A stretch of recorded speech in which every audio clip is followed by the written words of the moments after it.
Mr. Verbeeck, thank you for joining us on Congress Media Box. Your report on guidelines for preventing radicalization just adopted in the Congress 29th session.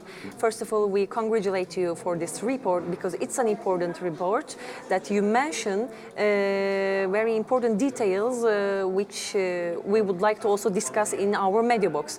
First, I would like to start with the definition of the radicalization. So what we should understand for the term radicalization? Well, in fact, we discuss about people who are extremely isolated, who get thoughts of aggression and do violent things against our society. Mm-hmm. This is not only a debate about Islam. Some people try to make it a debate on Islam. It's not a debate on Islam. Mm-hmm. It's a debate on people who radicalize, who are isolated in society and become aggressive towards the society, aggressive towards individuals, aggressive towards groups, or aggressive towards the society as a whole. We've seen the example of Utopia in Norway, we've seen the examples in the Middle East, but there are examples in almost all countries. In Russia there are examples, in Turkey there are examples, and these kinds of radicalization within the society, that's what's at stake at this agenda. And to be more precise, what could you say about the reasons that contribute to individuals becoming radicalized?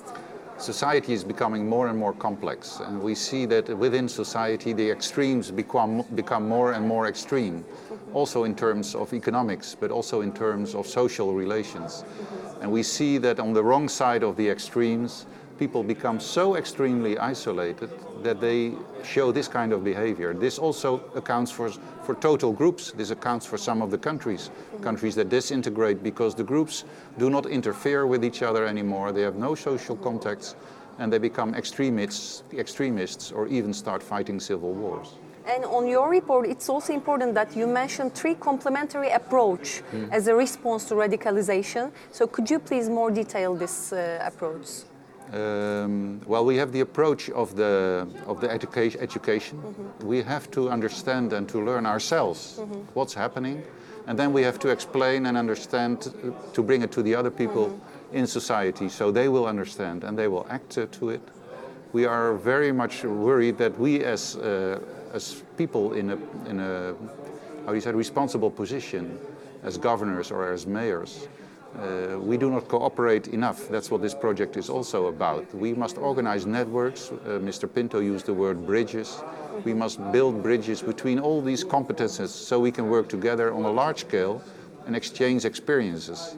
That's what's very important, what we will do. Of course, the Council of Europe cannot solve everything. We are only part of a large game of chess, and there are many other players on the board. But we are a player too, and what we will do is support the local and regional authorities in this development, support them with knowledge, support them with networks, and actively bring knowledge into this debate so they will know what to do. So when we discuss this question, especially in the Congress session, the first question that we ask, what can local authorities do more, specifically local authorities, regional authorities, or cities, to be more precise, to prevent radicalization? Yes, if we look to the basics, one of the main messages is be sure you know the people who live in your city. Know them, visit with them, talk with them, so exclusion doesn't occur. But too often exclusion occurs, especially in the larger cities. It's not easy for a mayor to have contact with everybody. And then you get exclusion, forms of exclusion, but also we see it also happen in the smaller cities where people are excluded in such an extreme way that they radicalize, individuals radicalize in an extreme way. And that's the first thing we must learn to do better. We don't do it good enough. At the same time, we must develop the tools. If you notice that people do radicalize, then what do you do? You cannot only put them in prison. In general, we have the experience that people that were brought to prison, they even radicalize more in prison. And when they come out, it's worse than when they went in.